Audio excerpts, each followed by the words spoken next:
હાય, કેમ છો મિત્રો? આજે બહુ દિવસ પછી વિડીયો બનાવી રહ્યો છું.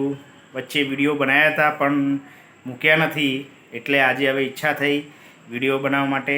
તો ચલો, આજે સરસ મંચુરિયન બનાવ્યું છે ઘરે. આમ તો બધું ફુલાવર રાત એટલે રોજ રોજ ભાવે ને, એટલે આજે કંઈક નવો આઈડિયા યુઝ કર્યો છે ઘરવાળામણે, એટલે મસ્ત મંચુરિયન બનાવ્યું છે. ચલો તમને મંચુરિયન બતાવું. જોઈ લો, મસ્ત મંચુરિયન બનાવ્યું છે. આ મેં ટેસ્ટ માટે લીધું છે. એકદમ ફર્સ્ટ ક્લાસ, એકદમ મસ્ત ગરમા ગરમ બનાવ્યું છે. હવે હું તમને ટેસ્ટ કરીને બતાવું, પછી મસ્ત શાંતિથી હું એને એન્જોય કરીશ. હજી તો આમાં સોસ ને એવું લઈશ પાછો. જોઈ લો, આવી ગયું મસ્ત મંચુરિયન.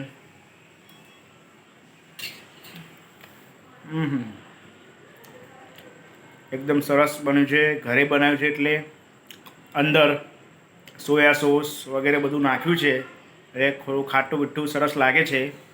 હજી હું સોસ લઈને બતાવીશ, એ બી મસ્ત લાગશે. સોસ અત્યારે નહીં, હમણાં લઈશ અને શાંતિથી ખાઈશ. ઓકે મિત્રો, તમે બી મંચુરિયન બનાવો છો તો મને કહેજો, કોમેન્ટ કરજો, મારા વિડીયોને લાઈક કરજો, શેર કરજો અને સબસ્ક્રાઈબ કરજો. હો ને? બાય, ફરી મળીશું.